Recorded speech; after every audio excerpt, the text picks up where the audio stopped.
go.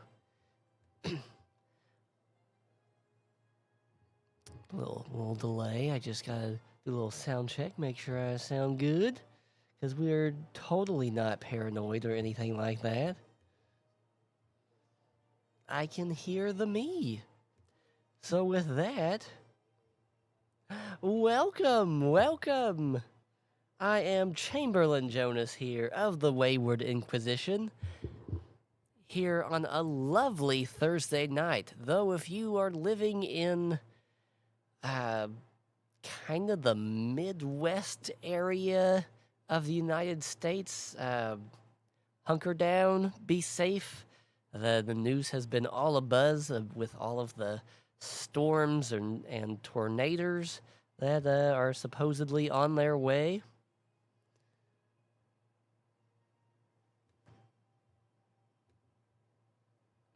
And yeah, tonight's gonna be a little different than normal, I suppose. If there ever is a normal for us, we're pretty odd, which I like.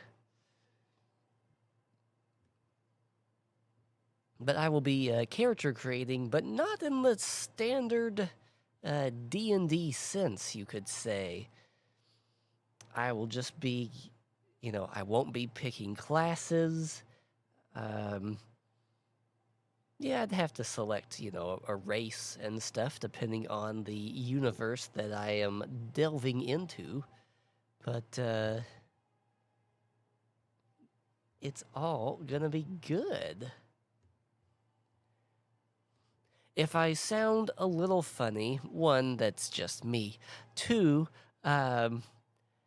it is springtime here in the Indiana, and man, does it get me every year. Past couple days, my throat has been very itchy and red and irritated.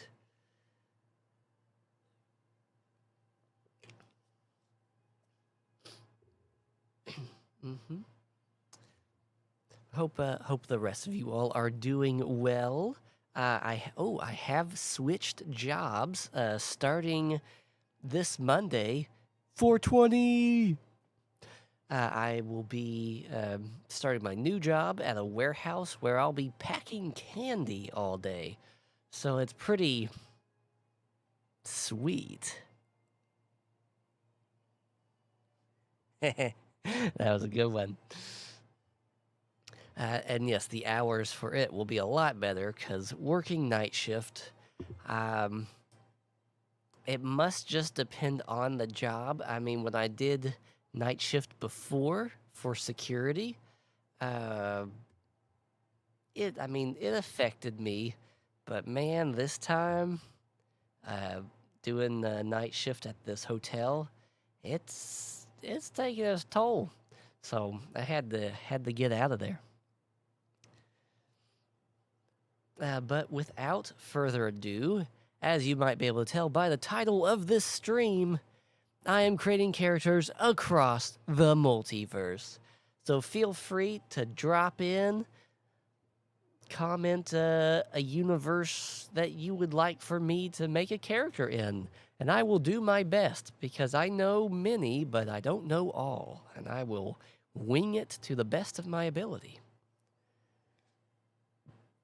So, of course, to start things off, I will go ahead and select one while I await chatters to chat. Hey, 25.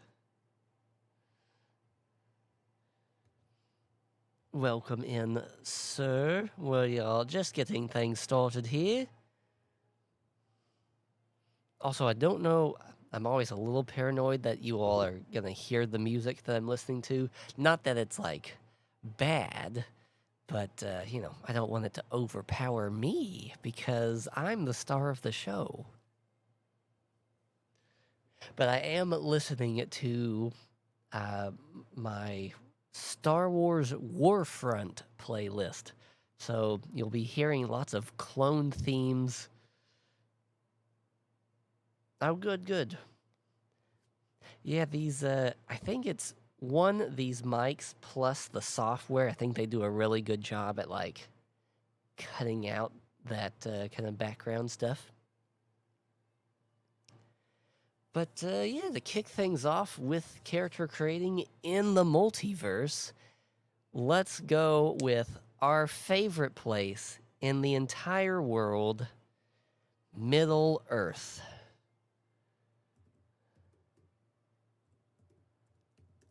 Lord of the Rings. One thing I love about Lord of the Rings is it's not very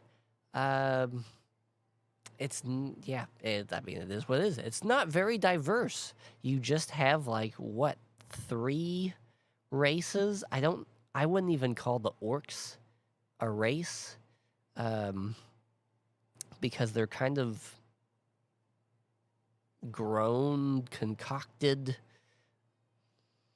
So yeah, in Middle Earth, we have our humans, our elves, dwarves, and halflings.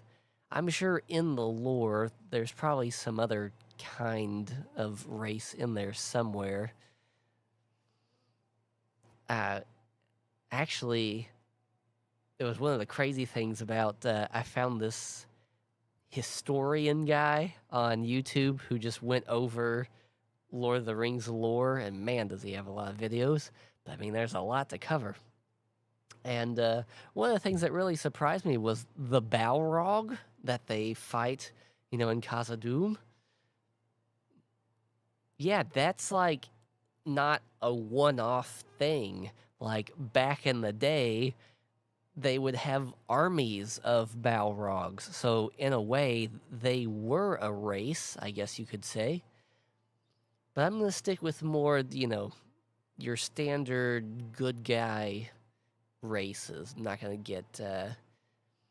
It might vary a bit depending on the universe, but for like Lord of the Rings, yeah, it's not like I'm gonna make an orc character because orcs are bad guys. It's just how they are.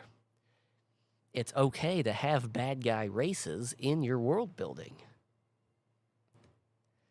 So, Lord of the Rings. I do love me humans because we are the best. We are the greatest thing to happen to the galaxy. But elves are also sick, dope, nasty. And I know there are different elves. Like, I think they're just barely mentioned in the one thing about dark elves, which they then put into Ring of Power. But I'll stick with your, the woodland high elf. Ooh, or do I want to make a hobbit? Because, man, those guys like to eat. And that's my jam. Get it? Man, I'm on a roll tonight. That was a good one.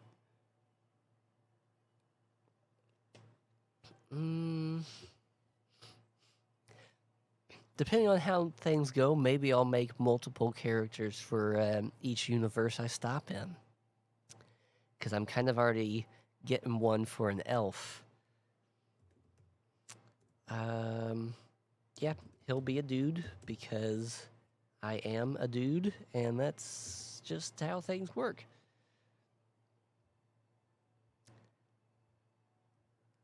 Let's see.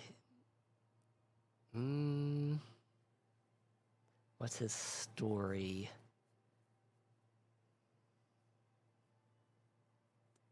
Yeah, he's gonna be.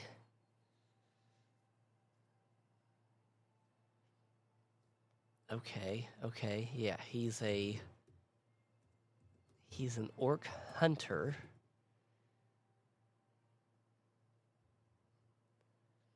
So he would travel around, of course, if he came to some village and whatnot, and they were like, oh yeah, those dang goblins, it's not like he would pass it up.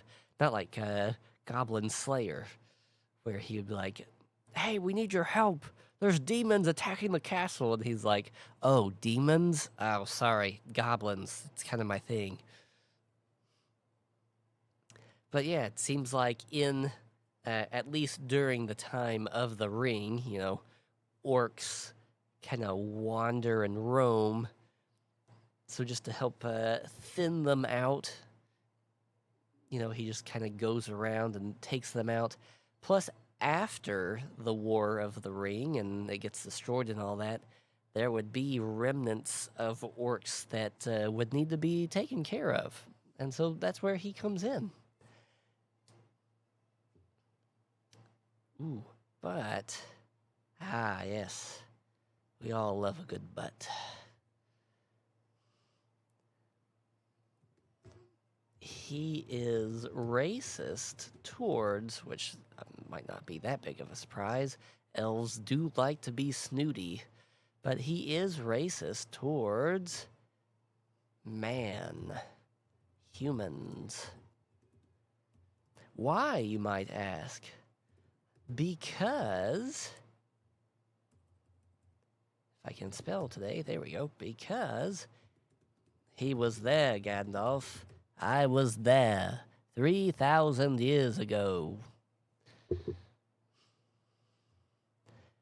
He was there when Isildur and Elrond went into Mount Doom.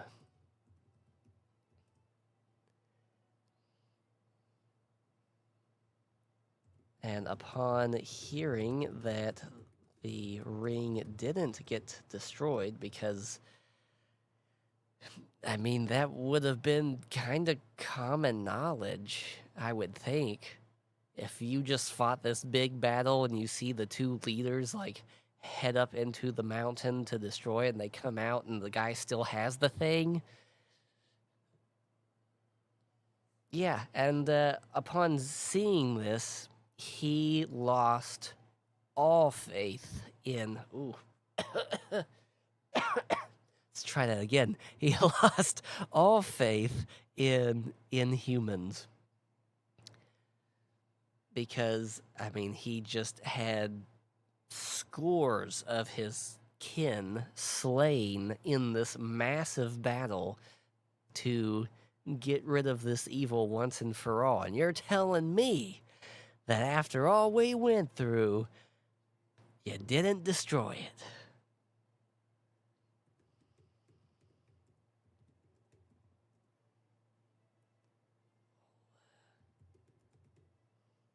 Ooh, you know what? We're going to change it up a little bit.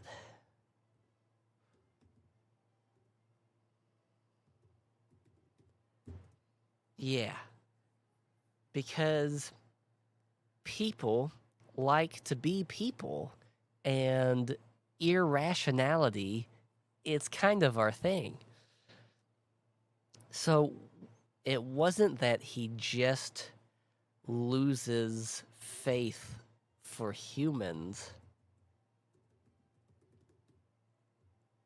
It hits him so hard that he just loses respect for all other races. So even, oh, yeah, we're going to say that he had a dwarven friend that he just no longer speaks to.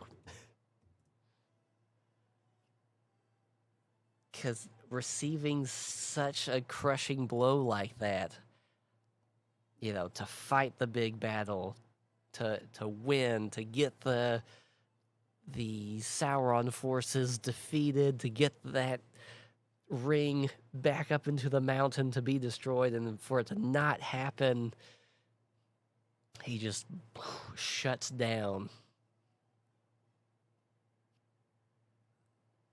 Since he is an elf, he, of course, uses a bow. And... How do we picture this boy? actually, that's another thing too. How do we picture this boy? We'll get to that in a second.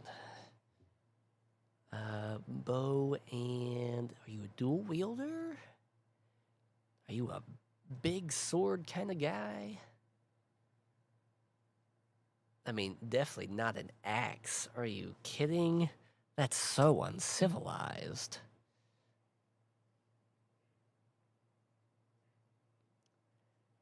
Hmm.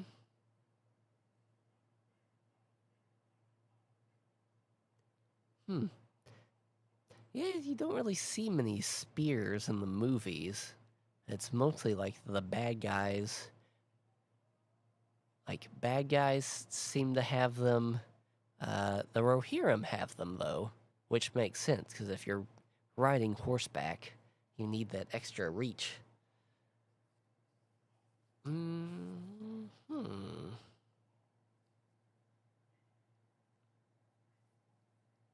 Ooh, I like that.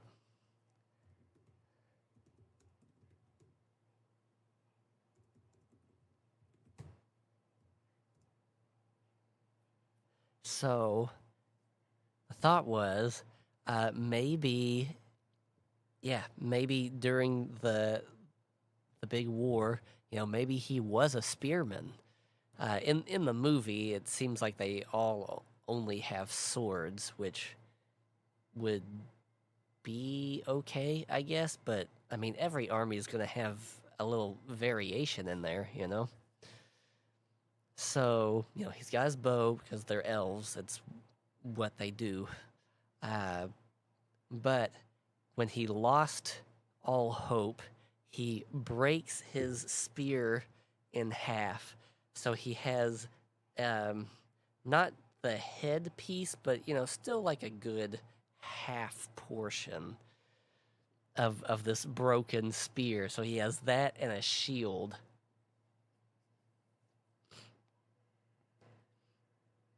And yeah, he probably has like a backup dagger.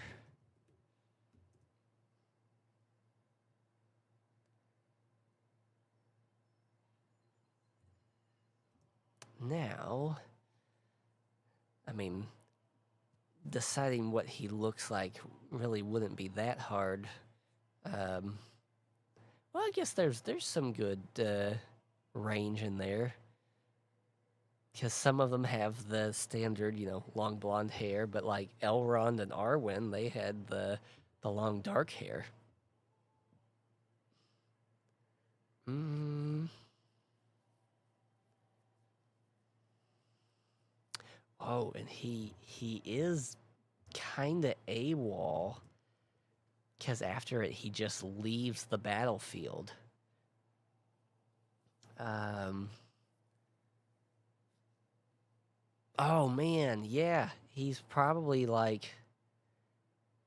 It's not like he would shun away from elven society as a whole, but I mean, he probably would have lost faith in elves too, because I mean, Elrond went up into the mountain with the guy, and that's like, boss, hold on, you're telling me that we did this big fight, and that the human king went to destroy the ring, and he said no, and you just let him walk away?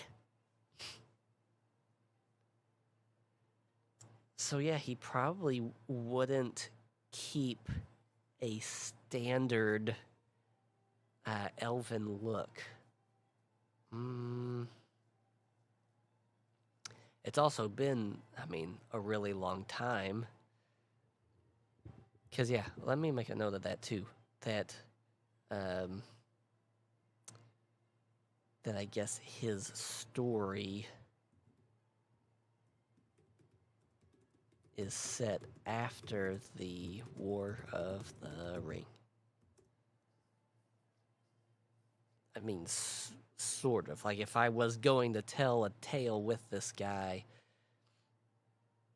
I wouldn't, you'd get flashbacks of the 3,000 years ago. So, We're gonna say he's got a scar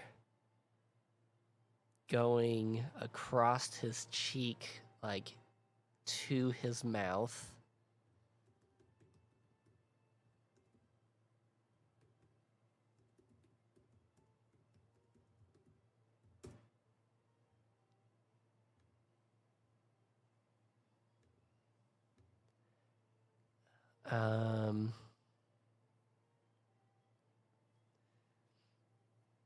You know, he'll still have long hair. We'll keep long. Let's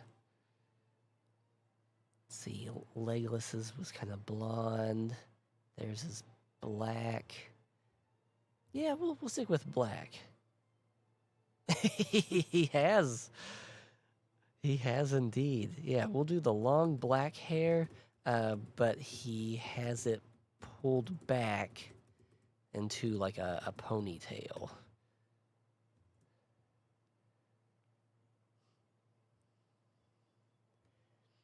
Yeah, I'll tell you what, elves have it rough. Even though it doesn't seem like it, in all reality, they really would. That's what, if you all haven't watched or know of the anime Frieren, I highly recommend it. It really, I wouldn't say altered my view on elves, but it realized it, if that makes sense. Because it just goes through how, you know, she lives for thousands of years, and so the companions that she had have all gotten old and have died off kind of one by one, and she still remains.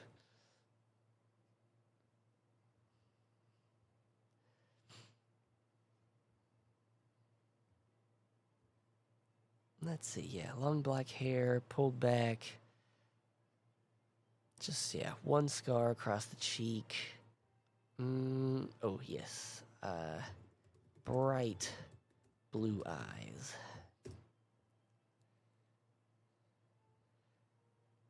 Let's see. He probably would have shed his elven armor and would have donned something still nice, because he is an elf, and they still wouldn't settle for anything less than, you know, pristine fancy pants stuff.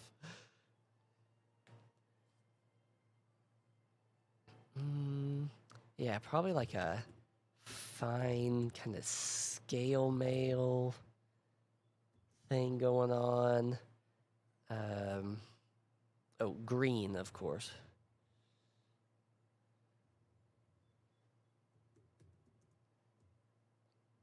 Yeah, green scale mail.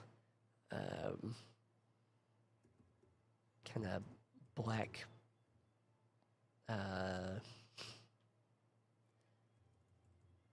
Yeah, like black leather armored pants.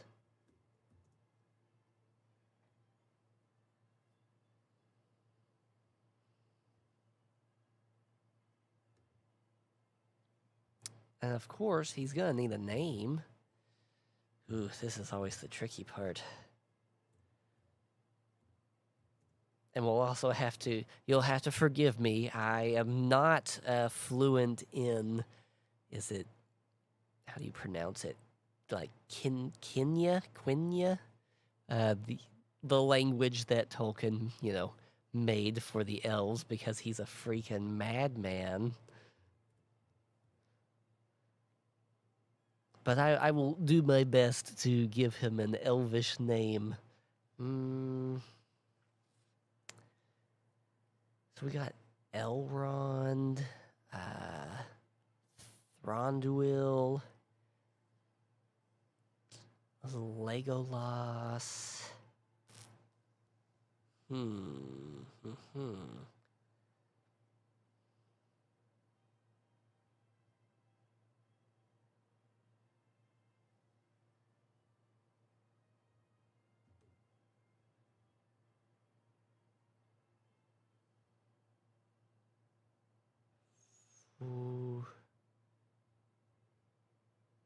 want to spell this. Yeah.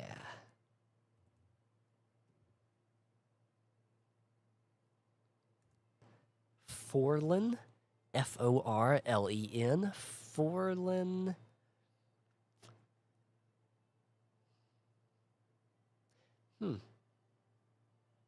Yeah, I just realized I don't think I know Elrond and Arwen's last name.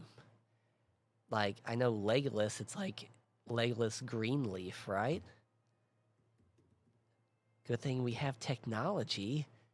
Elrond's last name.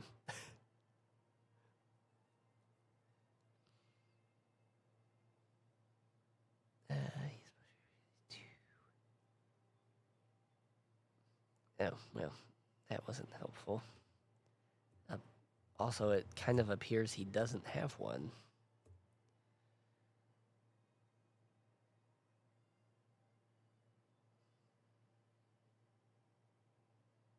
Oh, Arwen's is apparently... Oh my gosh, I'm gonna butcher this. Undomil? Undomil. Undomile? Me? Yeah. Yeah, close enough. Yeah, it's all good.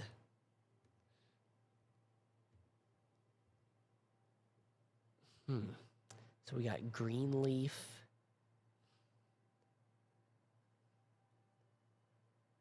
Forlin.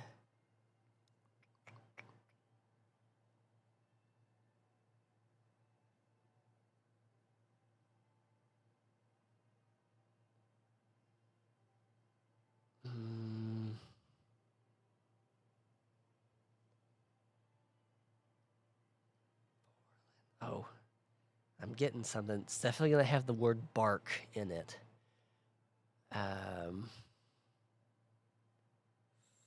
Forlin.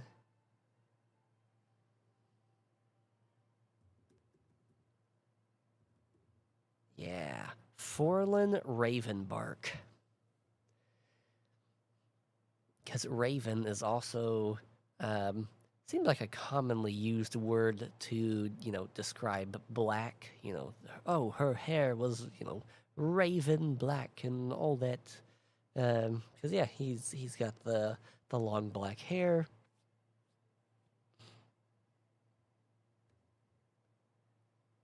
Yeah.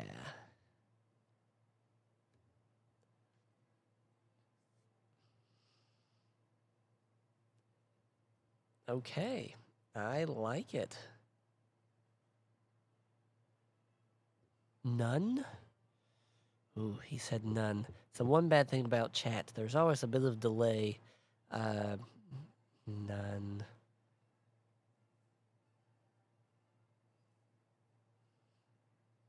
Oh, maybe none in regards to the last name? Anywho. Yeah, since I'm in Middle Earth, let's just go ahead and make us a second person. Of course, I gotta have a hobbit. I am one.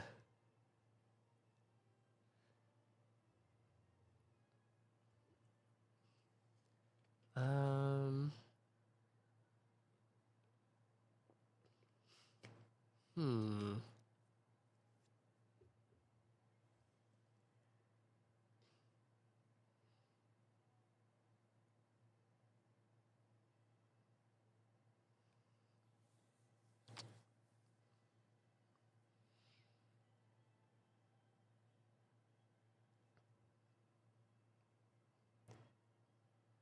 Yeah, let's do... I don't want to... It's one thing about making characters, it's like, oh, well, I should make a female to help balance things out because, there's both male and female characters. But, if you're not feeling it, or if you're only making the character one gender or another just 'cause, then kind of doesn't really serve a purpose, So yeah, we're gonna have another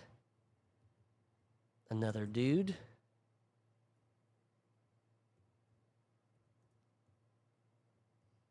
Hobbit. Oh, yeah. This might have been obvious already for Forlin, but let me just make the note here. Old as heck. Because, yeah, I mean, he was there then and then is here now. But this guy, he's going to be a youngster. Not like super young, like 15 or 12, anything like that. Because stories that involve like kid heroes, over time I've started to not like them as much. They've started to feel too unrealistic. It's like, you gotta make them an adult.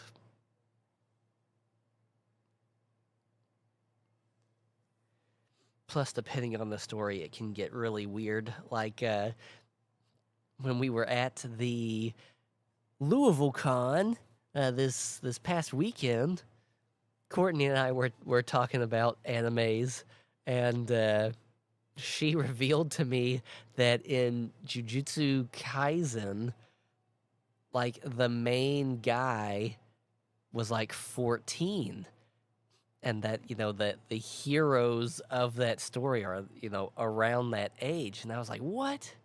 There's no way he's 14, and so I looked it up, and she was pretty spot on. It has him as 15, and the other two people were basically the same, and it's just really weird because, as she pointed out, the one demon guy is like super horny and stuff like that, so it's like you have this 15-year-old kid. So yeah, things can get weird if you make characters too young. So don't do it. Don't do it. Also, halflings slash hobbits live quite a long time.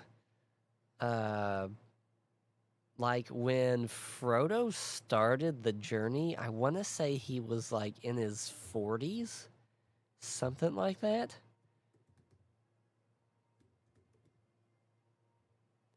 Here, good thing we got internet.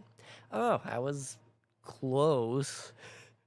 Yeah, this has that he was 50 years old when he left the Shire to take the One Ring to Rivendell. 50. He was 50.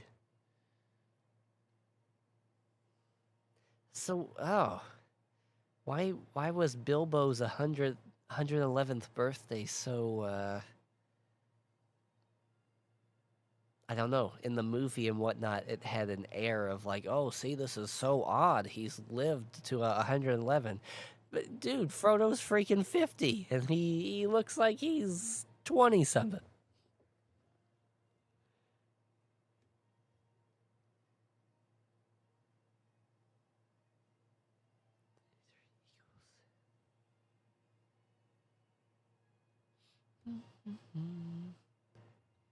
Oh yeah, I guess we also got to factor in that time might be, a little different there.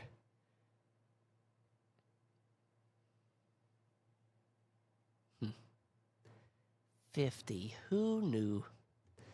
So yeah, so we'll say that this Hobbit man is, we'll say 33.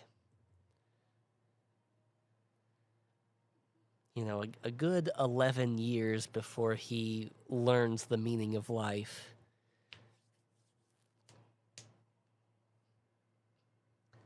And what's your story, young man? What is your tale?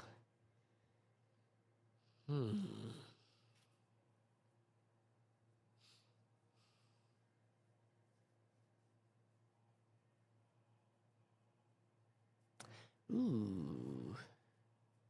Okay. Yeah, we're going to set his tail a little bit further back.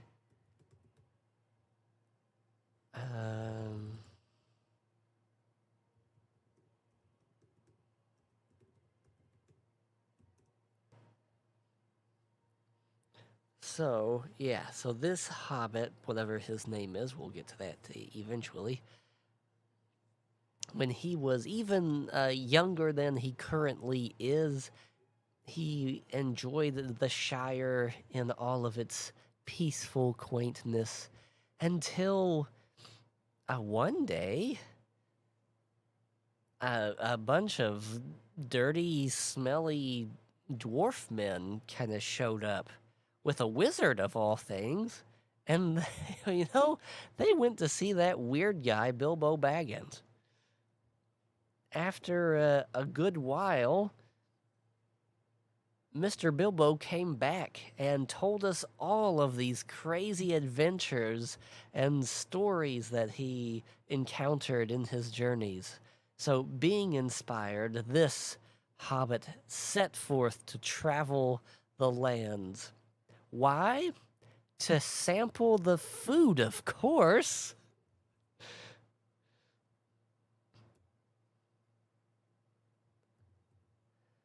Um,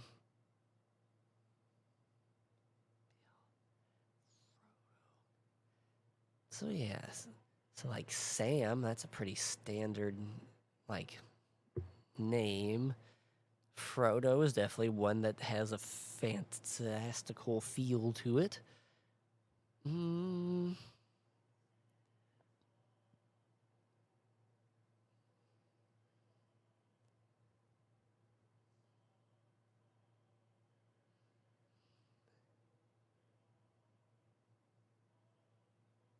hmm.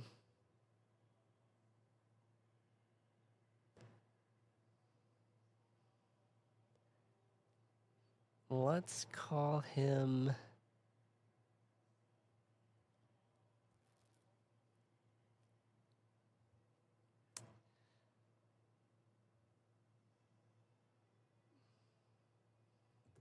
Yeah, his name is Billy Hilltop.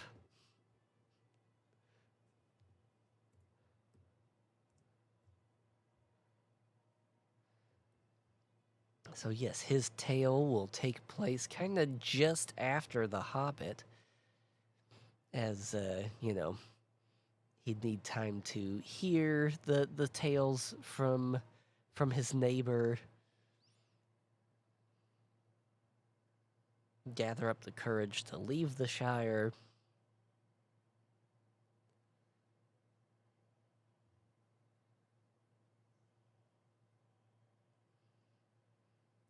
Actually, I might need to alter his age a little bit, not that it's that big of a deal. Um, how long did Bilbo's journey take?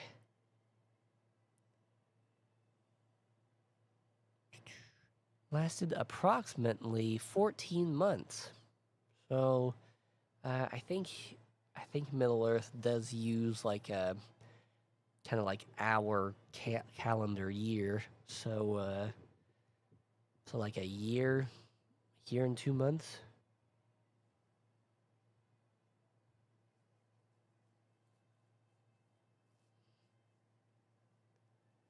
Did he set forth alone? Ooh. Oh, I've never designed a character with a companion built in. Yeah, because even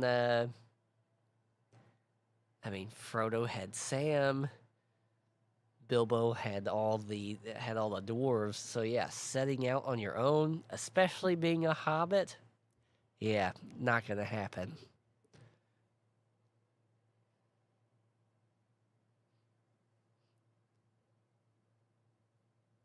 Let me update this real quick and okay, set forth. Oh yes,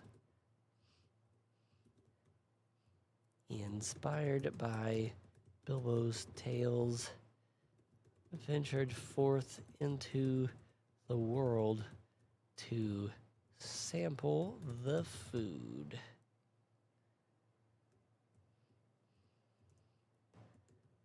Billy loves to cook. especially the eating part that comes after cooking.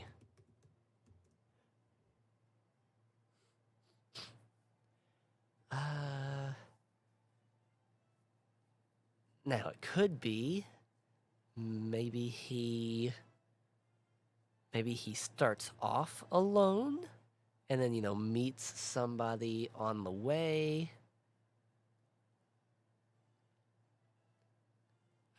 I could make it so some other hobbit goes with him, but I kind of like that he meets up with somebody because hobbits are not fighters, uh, although they are badass.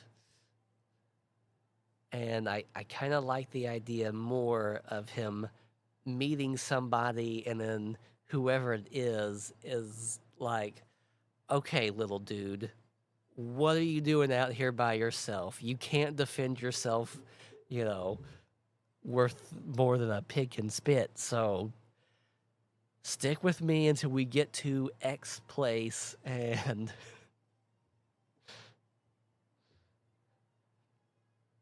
yes, he journeys alone at first. And yeah, Pippin had Mary, but even still, uh, well, I guess they did venture out of the Shire a little bit. Because, they had to get to that neighboring farm. But even still, I wouldn't really count it as them leaving the Shire.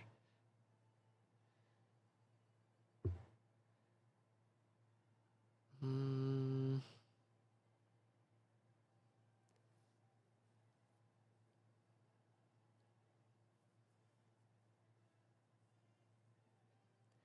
Well, actually, that's a really good point because it's not like he would be the only one that would be kind of intrigued by Bilbo's tales. So I'm sure he could probably round up one or two other people from the Shire to go with him. So you know what? We're going to give him two companions.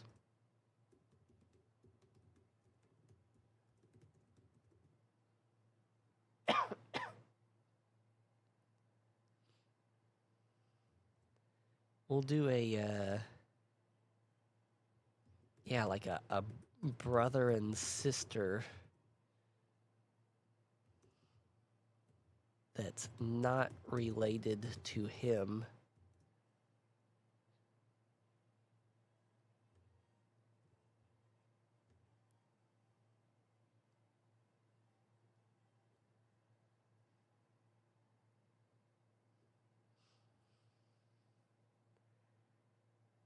Yeah, ventured out, food, cooking, companions. Ah, yes. What do you look like, Billy Hilltop? Um, we're gonna do short. Um,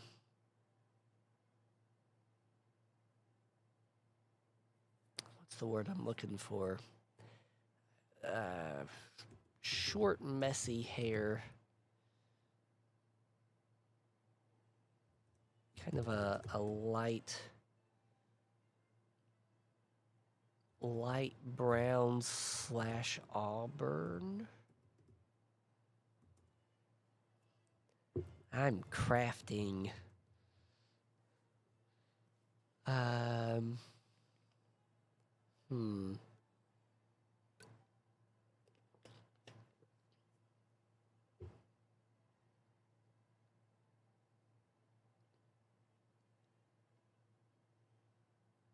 Eyes. Yeah, probably like a. Ooh, we'll do like a dark hazel.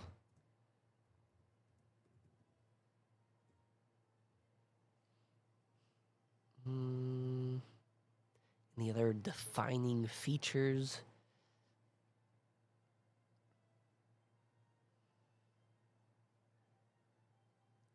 um,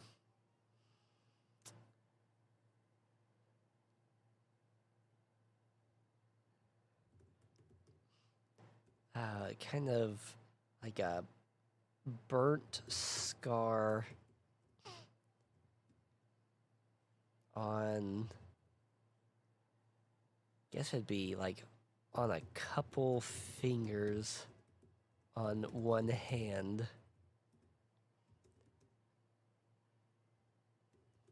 As a child, grabbed for hot food and paid the price.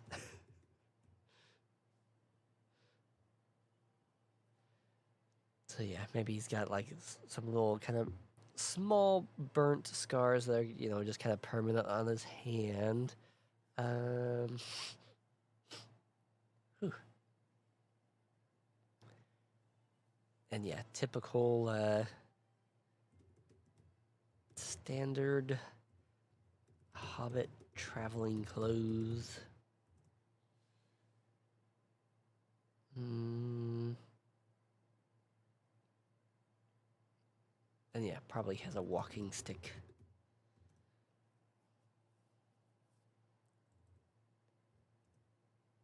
And of course, his cooking equipment.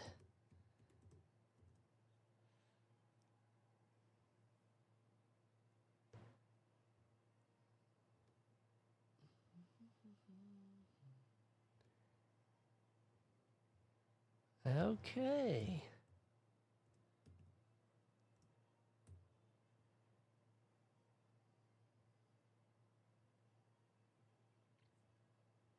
Well, Billy, I think you're done there, sir.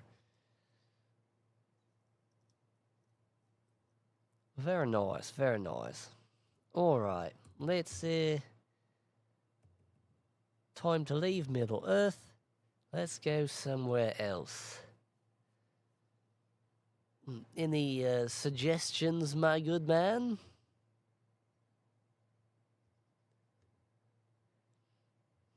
I have a place in mind that I can, jump over to next. Oh, that was good timing, too. My playlist just ended. To another playlist.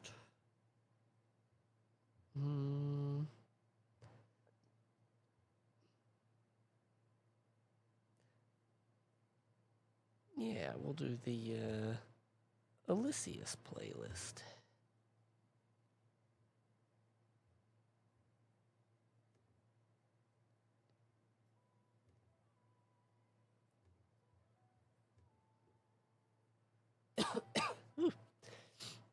And for those that may be tuning in now or have just joined in, I am Chamberlain Jonas of the Wayward Inquisition. We have plenty here to watch on YouTube. I highly recommend our VODs. We have Treachery, a Governor's Secret, which is our kind of our main dark fantasy campaign with super wonderful characters. I cannot express enough how hard we went with our first characters. We probably went too hard because now each arc is going to feel a lot harder to top. But man, the boys of Treachery were awesome. We have also recently started the second arc of Treachery. Treachery, a Lord's Gambit. And we don't have many sessions under our belt in that one yet, but boy, is it fun. And our characters are so bizarre in that one. Very different from what we did before, which is how it should be. You shouldn't, stick too close to the same stuff. But if fantasy is not your thing, well, guess what? We got sci-fi for you. We have Arc Outer Rifts, a Halo-inspired TTRPG, which our madman Knight Commander Patrick had designed himself He made the game mechanics. He made, the factions. It was awesome. It really captured a first person shooter into a tabletop. I mean, as best as you can do that. And yeah, that one was so much fun. We also have a duet between Courtney and I. Star Wars Reconciliation. Kind of a Bad Batch spin-off with a little extra thrown in as it follows Sundry, the Jedi Hunter. A clone trooper turned Jedi Hunter. After Order 66, he really liked hunting Jedi, so he pursued it with a passion. And if by chance those are not your jam either, well, guess what? We have a Western. It is a fantasy Western, but a Western nonetheless. And that one is The Wicked West. Ooh, yeah, cyberpunk. Okay, let's do it.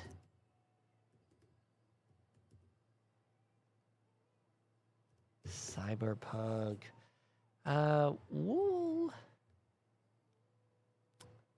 We're gonna be wild with this one.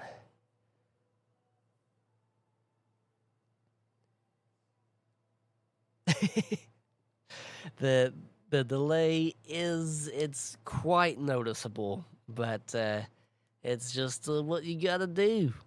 But it's all good. We're all friends here. So for Cyberpunk, I'm going to make...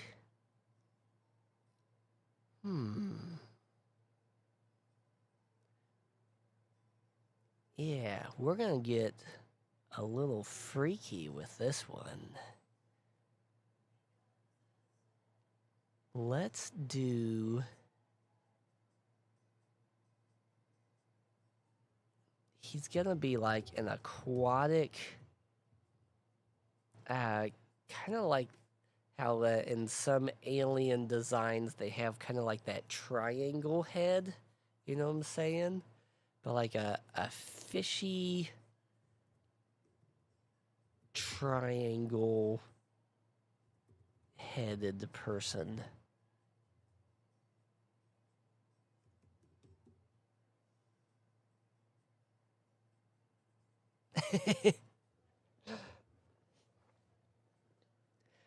Yeah, dark fantasy might be an understatement for that one. But yeah, treachery, a governor's secret is so good. It's delicious. So yeah, we're gonna go with a aquatic-y kind of fishy man. He's gonna have from the elbow up, left elbow, or would that be up? Left elbow to hand is robotic.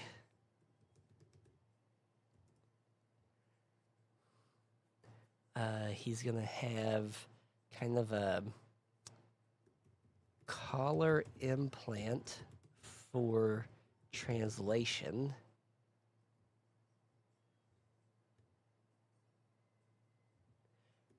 / communication. Because, yeah, Fishman, they can't, just because of their nature, they can't speak like some of the other cyberpunk residents here in this totally improv, alien, human, cyberpunky world that we are now in. So in order for him just to talk normally, he has to have this implant.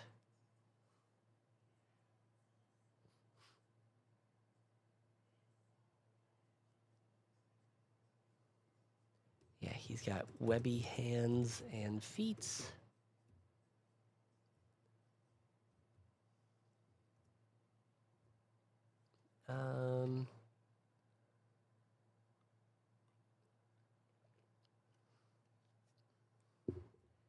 He's got that kind of silvery gray scale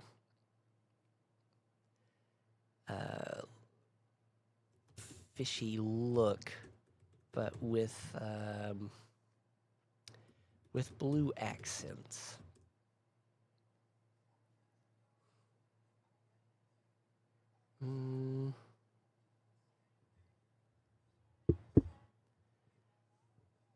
And he... What do you do? What do you do, fishy man? Yeah, that was the first thing that came to mind. Okay. He works at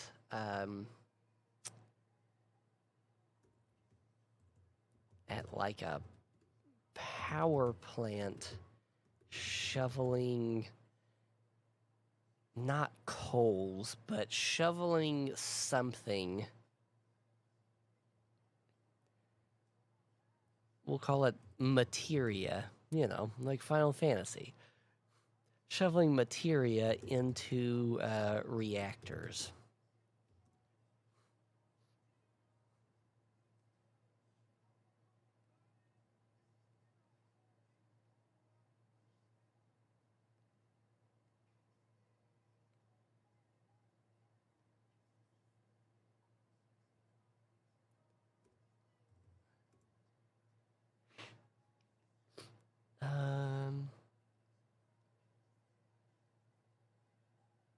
Ooh. As a hobby, he like sniper marksman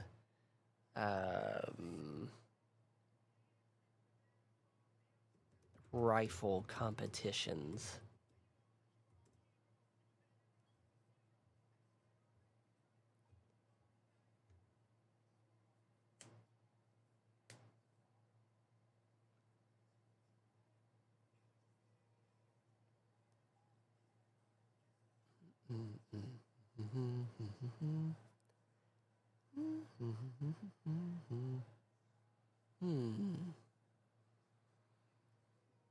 That will allow him, since we're doing this in a very vague sense, because, like, with Lord of the Rings, of course, that's very specified, but with just Cyberpunk, the story line that he would be dropped into could be varying of all sorts of degrees. But then this way, by having this hobby, if it ends up being a action adventure kind of campaign that this character would be in, then yeah, he has a means to defend himself.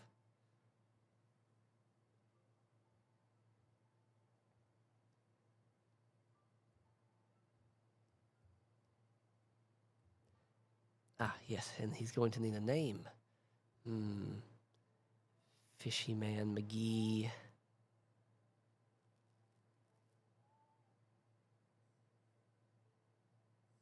Let's go with... Oh, that was not where I wanted you to type that, silly goose.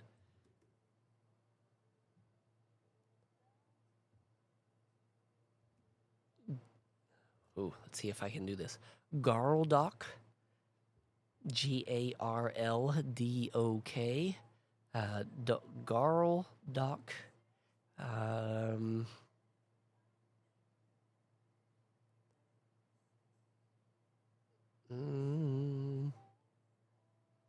Ha.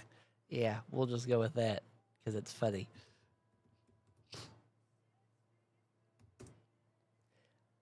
It's funny for two reasons, and you might pick up on why, but probably not, because I don't know if I've ever mentioned my last name on here.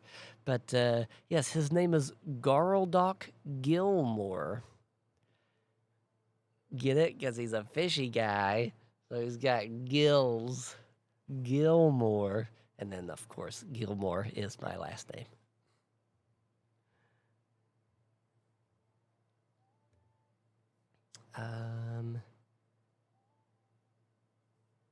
Yeah, we've kind of gone over his look a little bit. Let's also give him a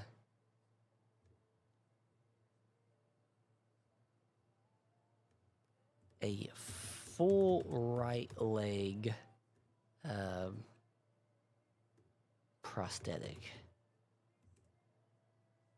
implant. So he's pretty augmented, which is with cyberpunk. That's kind of the vibe that you want, anyways.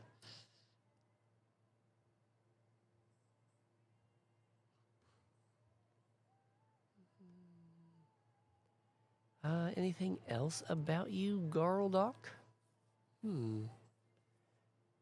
Oh, has uh, has 8 siblings. Wow, they were productive.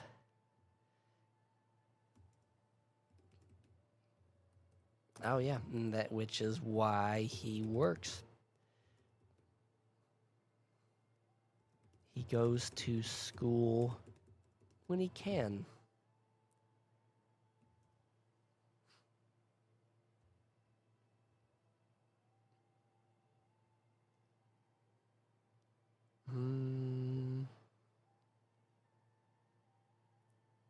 Hobbies.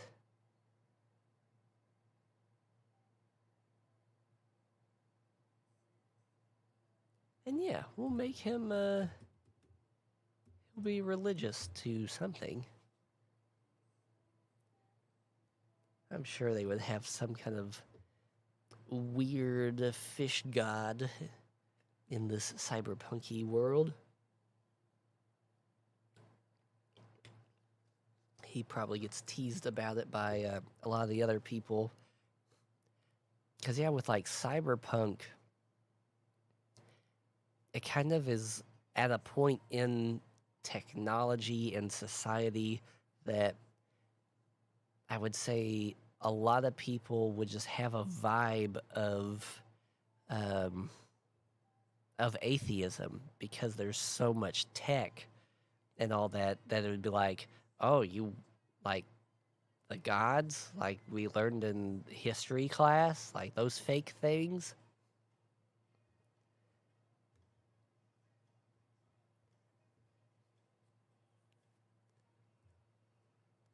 All right, Gardog. I think that's good for you.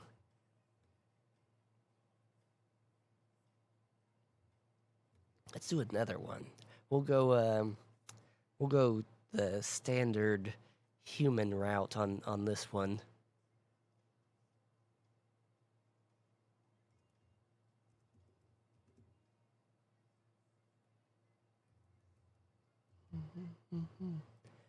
And he'll be.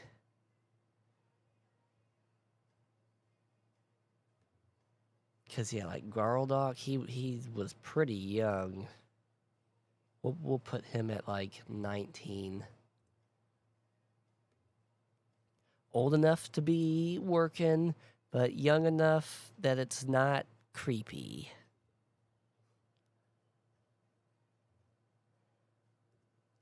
We'll do we'll do like a middle-aged guy here. This human, he's gonna be 47.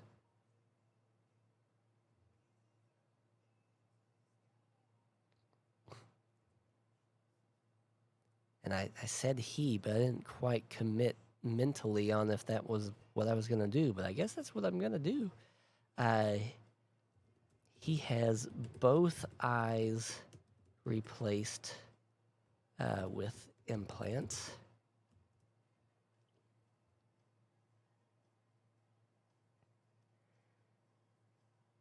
Um,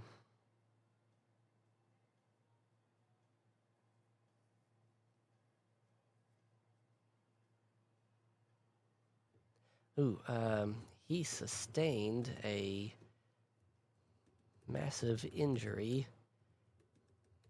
years ago, so the spinal implants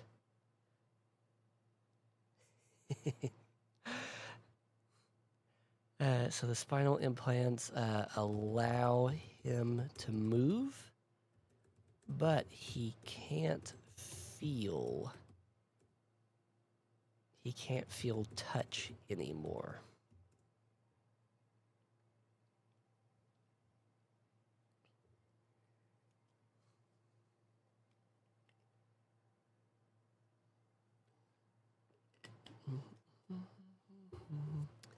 Um,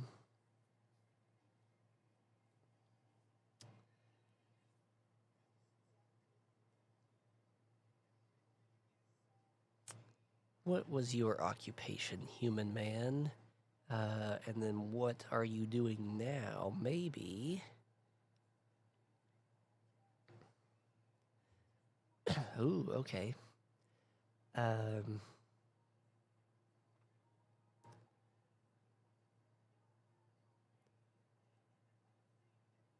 I haven't played. What was it called? Cyberpunk 2077, something like that. I think it was the name of it. I haven't played that one, but from the cyberpunk stuff that I have ingested, seems like gangs raiding tech storage is kind of a big thing, or like a common trope, I guess, that happens. Which, I mean, would make sense. You want to get those good parts and, sell them on the black market and all that. So we'll say he was like a delivery truck driver that got ambushed by gang. So that's how he got his some of his injuries to get the implants. Other things like the eyes, maybe it was just a defect and he just had to get them replaced. But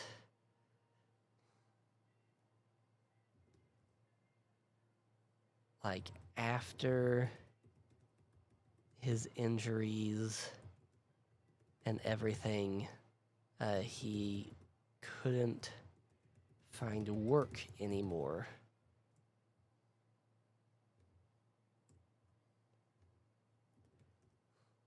So he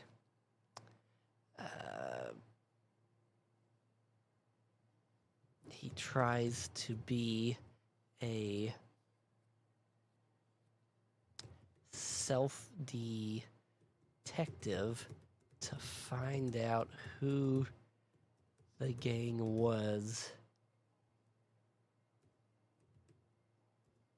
for revenge. Kind of a Death Wish vibe with this guy. Which, if you haven't seen Death Wish, one, the remake that had Bruce Willis in it is pretty great. But also, the original ones with Charles Bronson are awesome. So, watch those ones first. They kind of get, I don't know what's the word, more, I guess, over the top with each one. I mean, that's kind of just how action movies are. But it doesn't make so much sense with Death Wish because, I mean, he's just a guy. But still, they're really good. Also, I think it's the first Death Wish. One of the gang member guys that he hunts down to kill is Jeff Goldblum, which is kind of funny to see Jeff Goldblum in this, rough and rowdy character.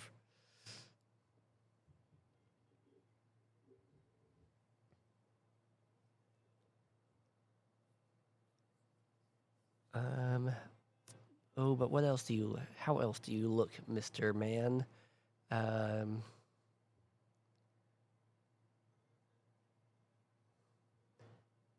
Yeah, we'll say he's like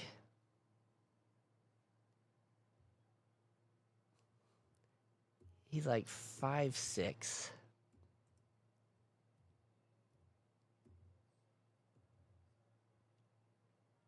Um,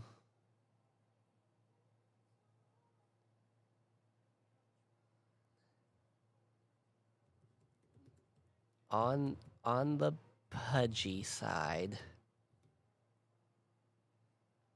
I wouldn't say. Oh, yep. No tactical senses. Mm-mm.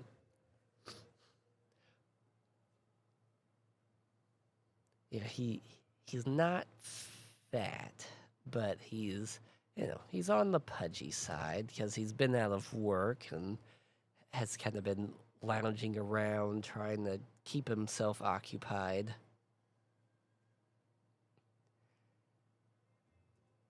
Um, yeah, shaved head.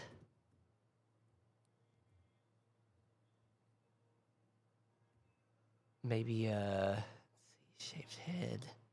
Got the robo eyes. Mm, maybe yeah, he's got a goatee thing going on.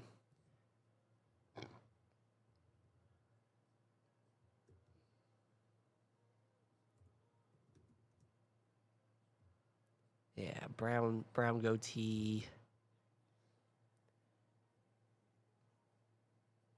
Hmm. Okay, so he's got the eyes, spine implant. We need to cyberpunk him up a little bit more. Let's do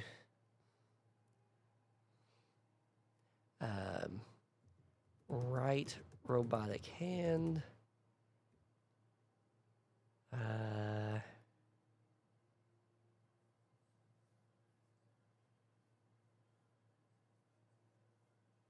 And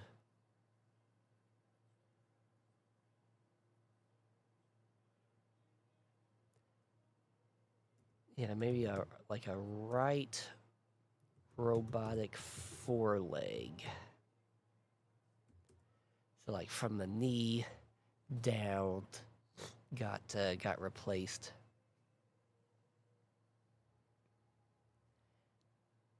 Yeah.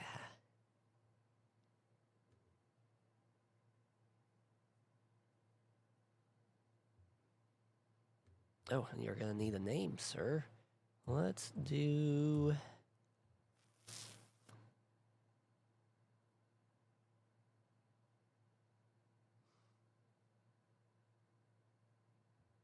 Hmm.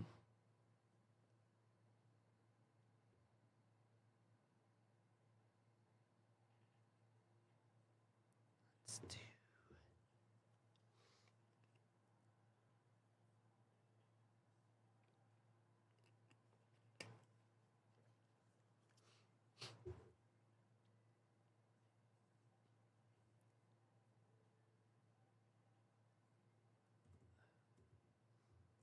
Paul Roxon.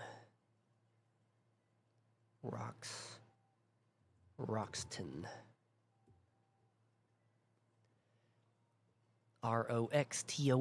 Paul Roxton. Yeah, you get it. The originals, it's where it's at. I actually have like a to watch list on my phone, and I have I think like 4 other Charles Bronson movies on there that I'd like to watch. Just gotta find them. It's one of the nice things about streaming services is they kind of tend to pop up on there, but then that's also the problem. If they're not on there, then kind of out of luck. I'm trying to remember what one of them is. I want to say one of the movies is like Red Sun, something like that. It sounded kind of like a Western with him in it. Not to be confused with like the Magnificent, the Magnificent Seven. That one was awesome. That man, the old Magnificent Seven was basically the Expendables before the Expendables became a thing. Because it really was get a get several of the big name action guys, put them into one movie.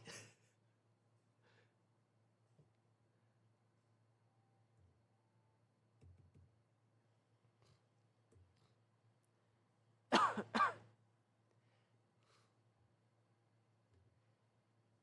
we doing over here? Good, good, good. Very cool.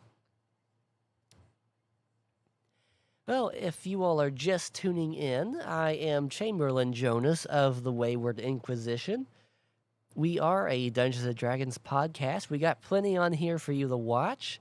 We got sci-fi, fantasy, western. So we got a good plethora for you to watch through. If you would like to support us, we do have a PayPal.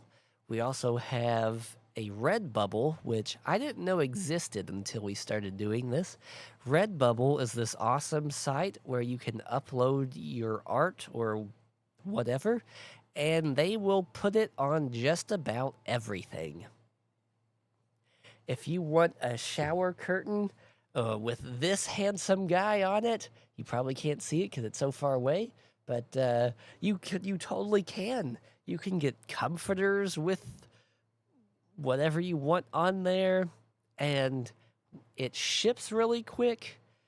Price wise, I mean, for custom made to order stuff, the prices are actually pretty low, and the quality's just insane. We love Redbubble.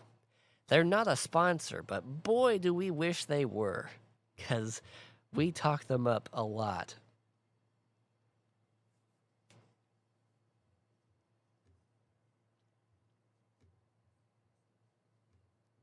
Oop. Let's see. But now, let's go away from cyberpunk. I think I got everything for Paul that I would really need. This is definitely a good basis to start him off at. Let's do. Okay, yeah, let's do Avatar: The Last Airbender.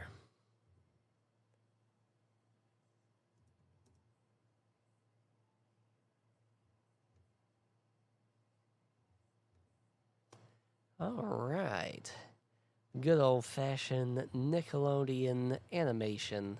A fantastic show, which they did not need to butcher by making it live action, but of course they did.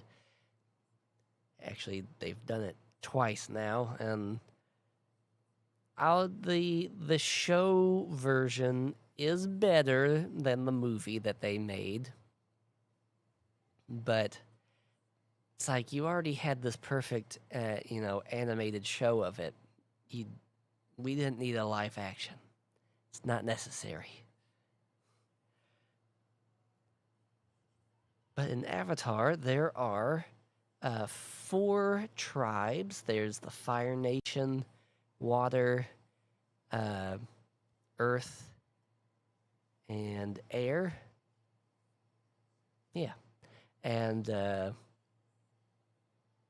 each one can bend that element to their will.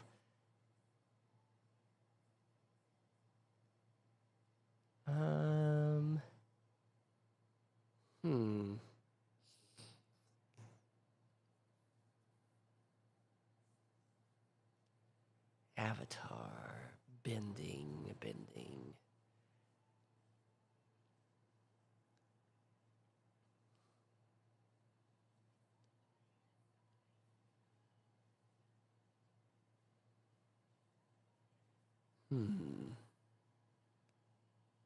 Ooh, okay.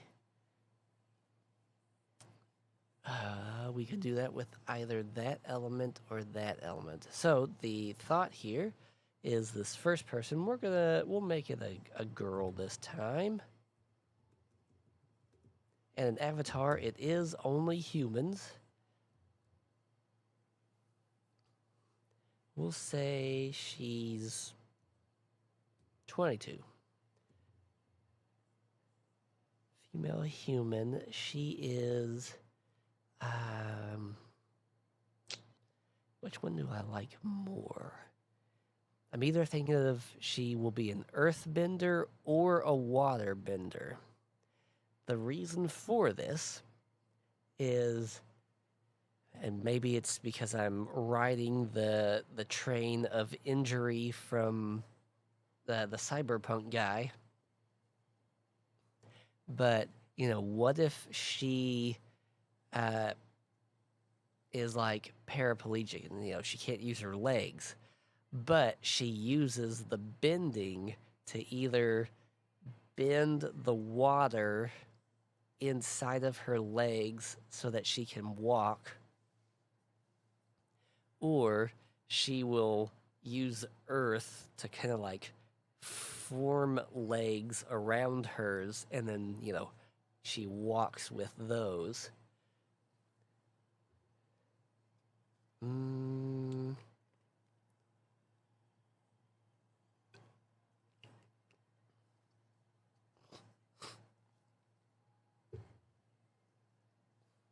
Because with the earth, you would get that nice kind of visual aesthetic of the earth, like molding around her legs.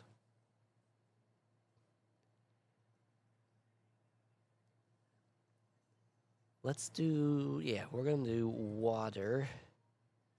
waterbender.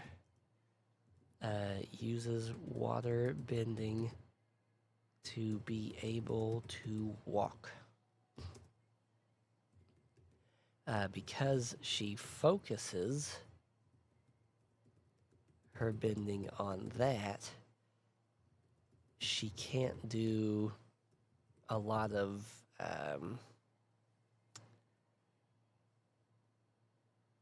just a lot of other bending, whether combat or civilian bending. Oh, gosh. I wonder if it's because it's getting late and the, when the air cools and with night and all that, your sinuses and all that. 'Cause I'm really starting to feel it in my nose now. Growing up, I always would hear people talk about like, whenever I'm older, I gotta move out of Indiana. I gotta get out of here. And I always thought that was kind of weird, but I get it now. Yeah, not living in such a pollen infested area would be nice.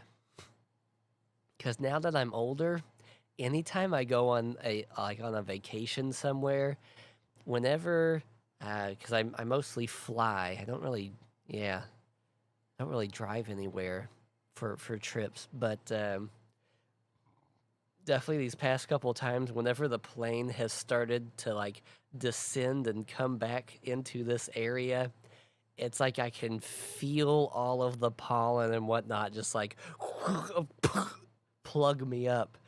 And it's like, I understand why those people would want to leave now.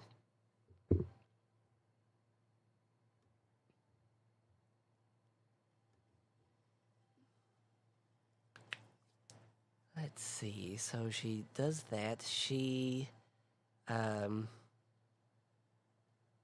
because she can't really bend, she focuses on martial combat.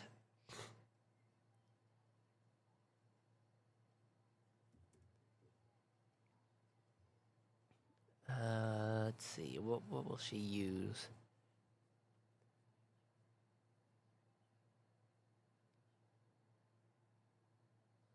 Ooh, tonfas. Tonfas are like kind of like the police baton, where you hold like one stick here, and then it, you know, has the rest of it here, and so you pop, pop, pop. They're a pretty cool weapon that are kind of underutilized in things.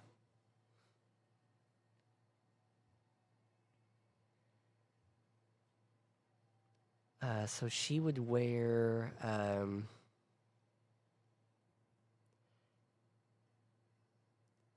yeah, she wants to be a defender of the village.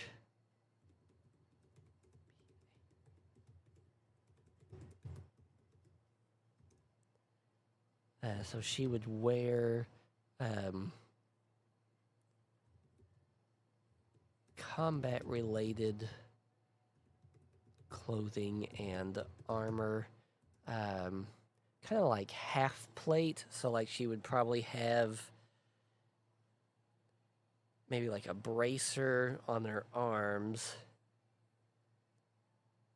the like those shin guards.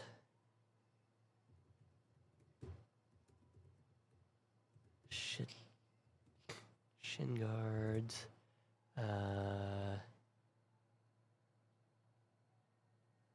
Some kind of a like leathery hide chest piece.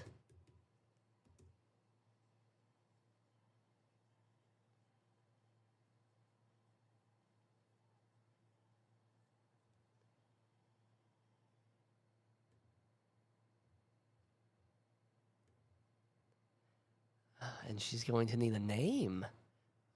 Let's do. Oh, Evelyn. Hmm.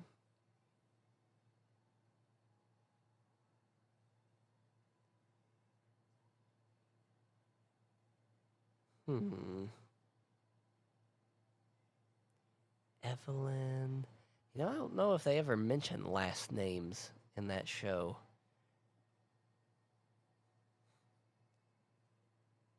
We'll just stick with Evelyn for now. Why not?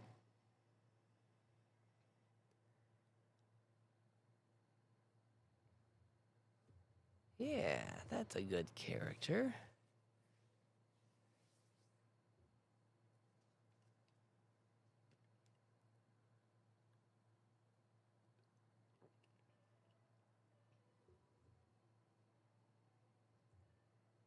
Let's do another one. So we have a waterbender. We could go a non-bending route, but we sort of already have that with her, because even though she can water bend, it's mostly used so that she can be mobile. Hmm.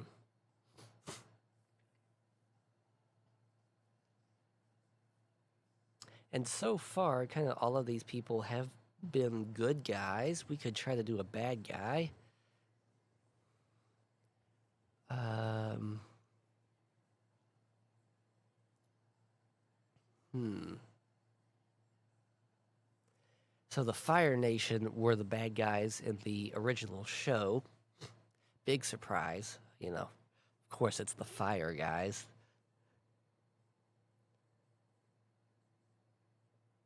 But let's do an Earthbender.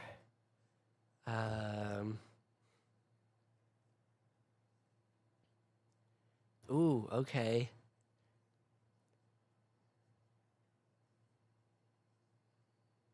I know I said he, but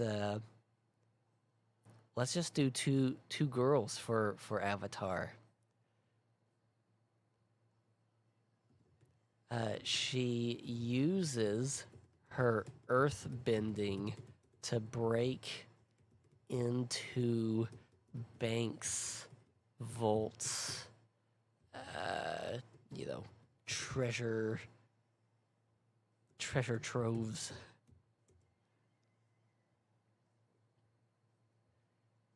She either does that by loud and proud and just uses it to make the wall of the building just or she uses it to kind of like burrow down up and inside.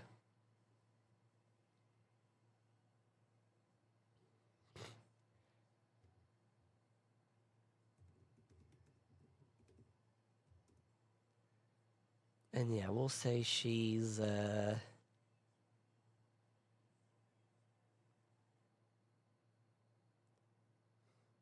she's like 28.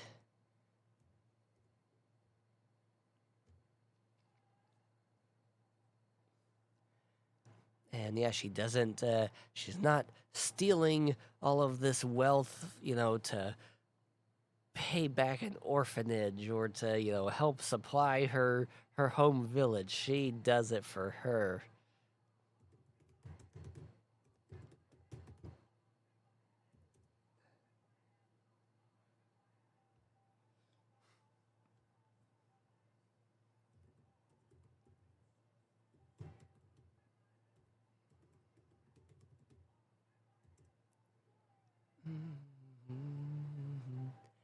Um hmm. Maybe yeah. Yeah, one day she does get caught and is offered to serve for a reduced sentence slash freedom.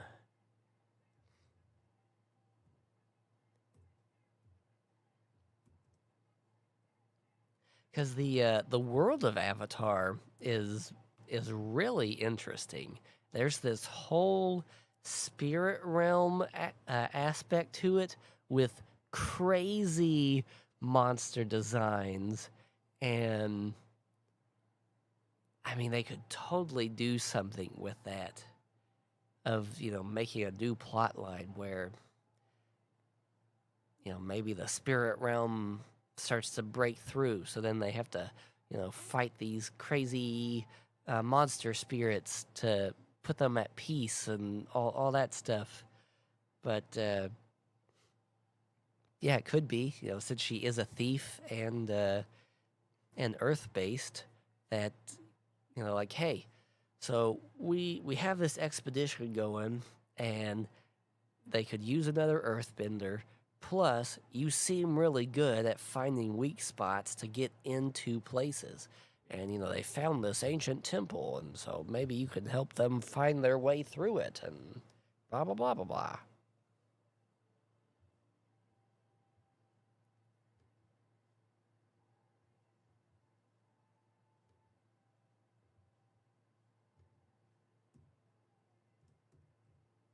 Let's see. We will call her.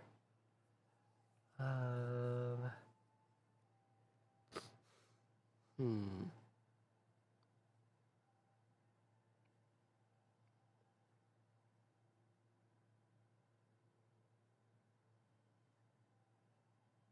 Hmm.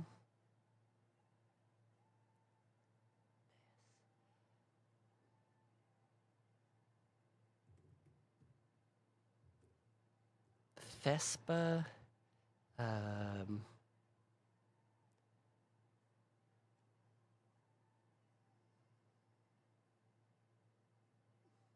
Ooh, okay. No.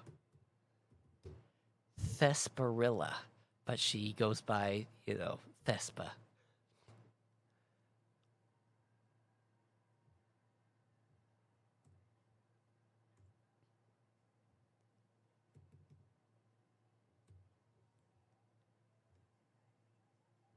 Okay. So we've done Lord of the Rings, we've done Cyberpunk, Avatar Last Airbender. Why do you keep doing that? Silly goose.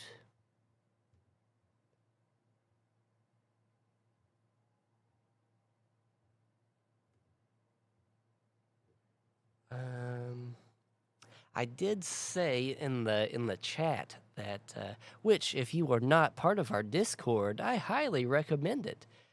We got a pretty active Discord in there, lots of fun people to talk with and share with.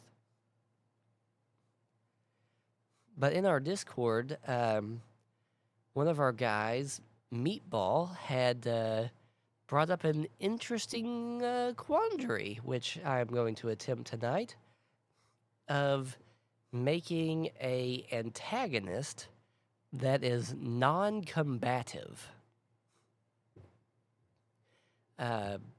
This stemmed from, he had asked how a lot of our villains were, and, ones that we encountered. And yeah, the ones that I've encountered a lot are very, kind of in your face. They are, fighter-based.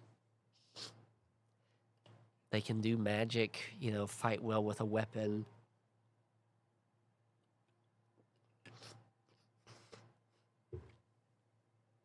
Something to physically overcome. And his idea, he was making a campaign, and in it, the antagonist is basically a pushover. It would be a squash match, as they say in wrestling. Squash match, yes. And so it got me thinking, like, yeah, all the villains I have made have been, kind of combat related because, well, yeah, when you get to the end of the campaign, you want to fight the big bad evil guy. So yeah, let's make a non-combative guy, and this will probably, 137. Yeah, this will probably take up the rest of the time. But we'll see. Maybe it won't.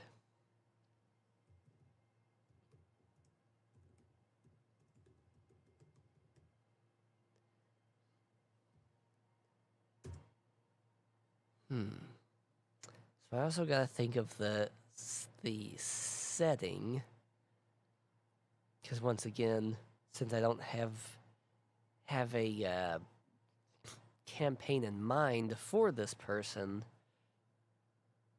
I suppose I could create a storyline real quick alongside him. So, okay, if you're gonna have someone that's non-combative, you could have it be like they are the leader of a cult. And so, a lot of the fighting that you will do will be with the cult members, not the leader guy themselves.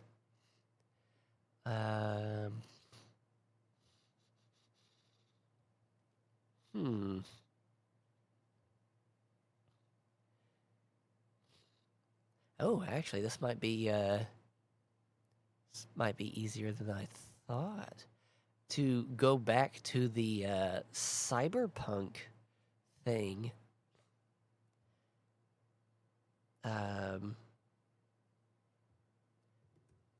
He hacks into people's implants,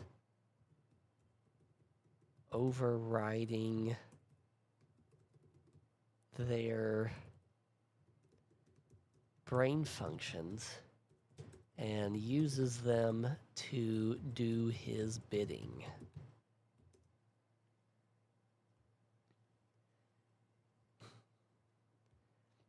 And so, yeah, like he's just this super skilled hacker guy.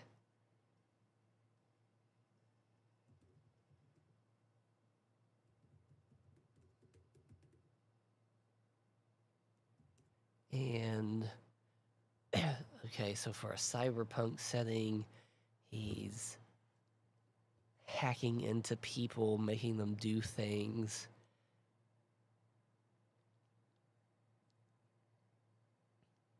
Yeah, let's do, that sounds good for a motive. He wants to reverse technology.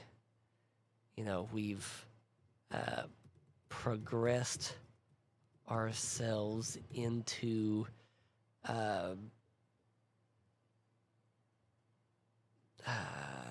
what am I trying to say? Progress ourselves into into an enslavement, like he does to the people. We need to revert back to a non-tech based society.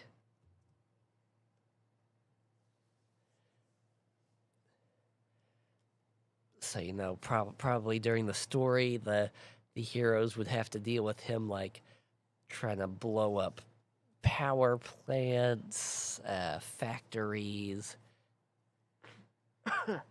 that kind of stuff. But then whenever they finally catch up to him, he's just he could be just a guy, just with computers all around him. Or it could be something where he has hooked himself into machines so much so that he can stay alive, that he is, he's basically a machine himself. Like, just full on.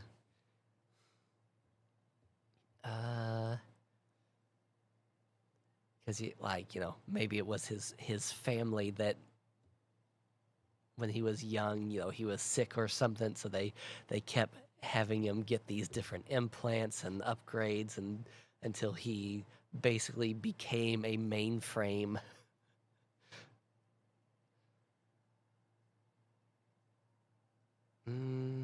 That's pretty good, because that would be like, look what technology has made me, just why didn't you just let me die?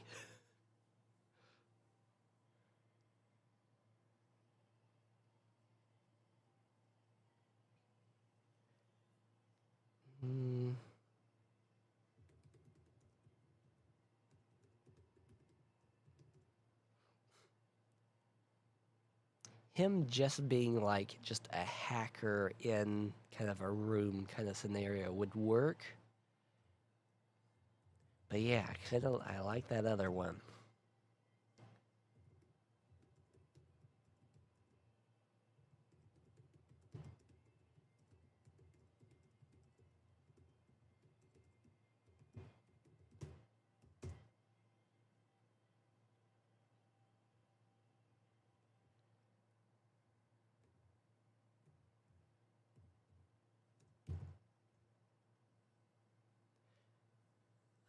And we'll call him...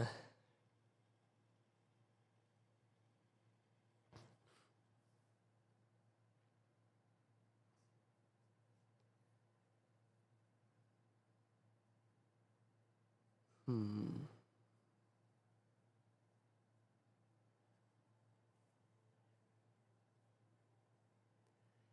gotta have a good, like, cyberpunk name,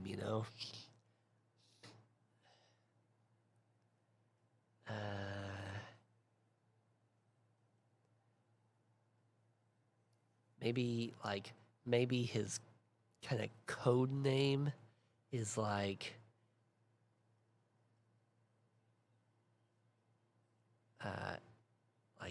XO1.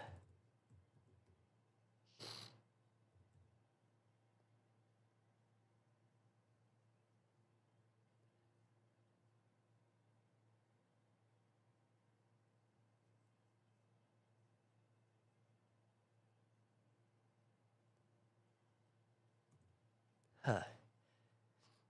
I'll have to think about that one. Names are always a little hard for me, depending on the scenario. But yeah, okay. I kind of like this non-combative thing. Let's do. So we made one for like a sci-fi cyberpunk setting. Let's make one for like a fantasy world. Do we want to do the cult or hmm?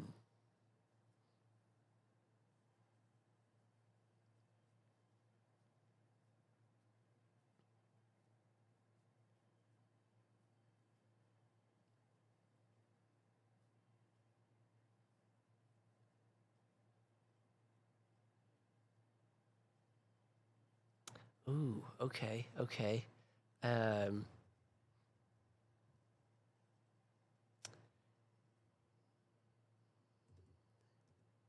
so a powerful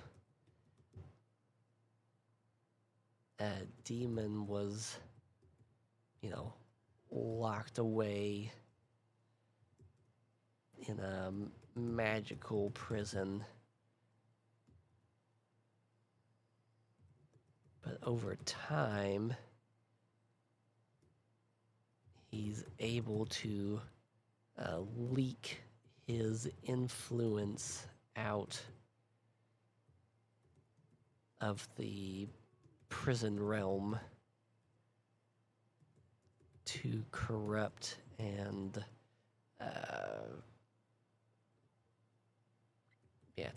corrupt and control the mortal plane.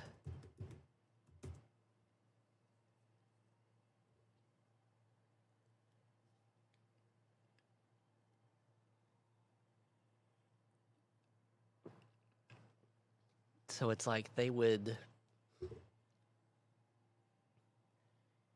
be something like they would never fight him physically.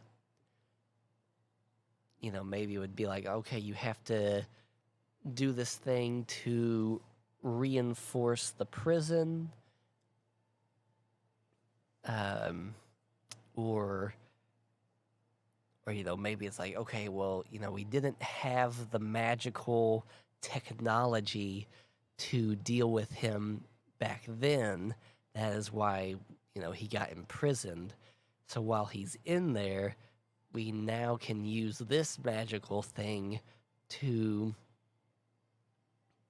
basically destroy and collapse his cell and kill him in the process.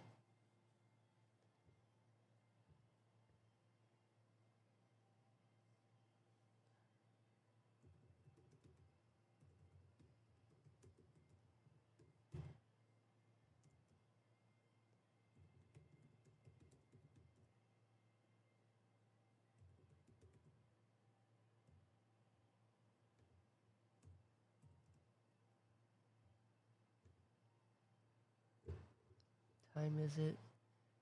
Basically 150. Hmm.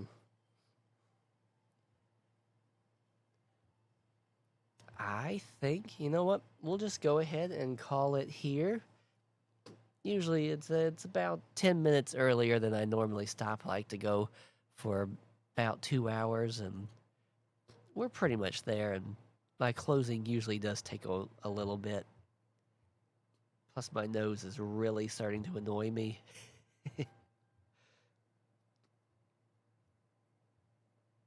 I'm sure it's making me sound funny too. Trying to talk through congestiveness. But anyways, thank you all for joining in. I hope you enjoyed this. I had a lot of fun trying to come up with the characters, and yeah, I'll definitely do this one again. There's all sorts of universes out there to create in.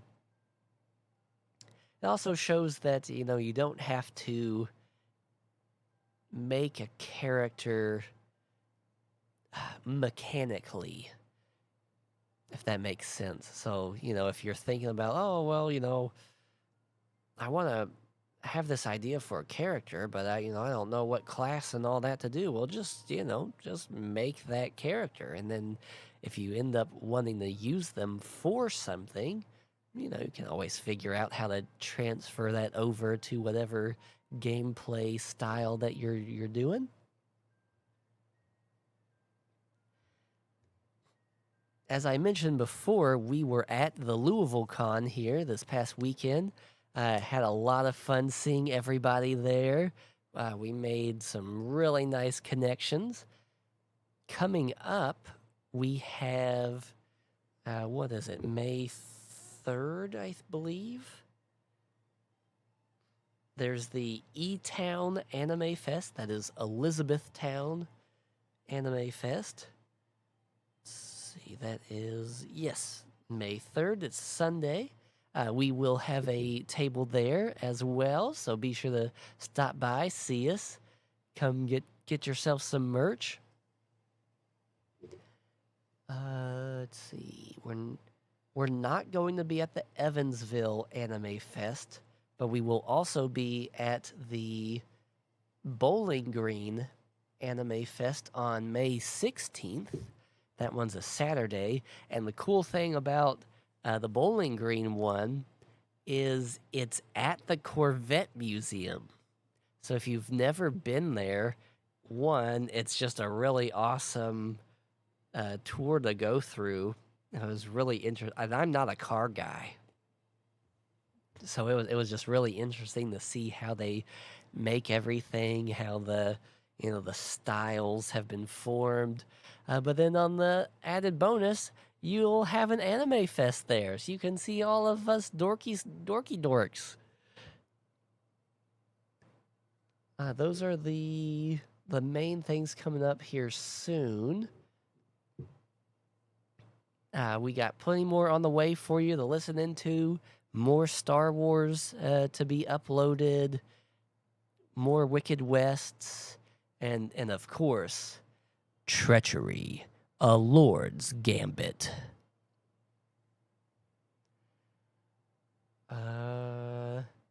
So yeah, with that, do the social media thing I know you know how to do. Do the liking, the subscribing, the sharing. And, just pass us along. Tell your coworkers, hey, yeah, I was listening to this dork the other night, and yeah, he had some pretty neat ideas. Why don't we try D&D or Pathfinder? Actually, don't try Pathfinder. It's okay, I guess. There was just a lot to it. I don't know. I like D&D. Even more if it's a homebrewed thing, because even D&D itself is it's getting kind of ridiculous with the amount of stuff that they're adding in and taking out and changing, and keep it simple. I like simple. Leonard Skinner even wrote a song about it for me, which was pretty cool, because I am a simple man. I am indeed. But once again, thank you for tuning in. Have a wonderful night. And remember that freedom always crits. And go to church. Bye.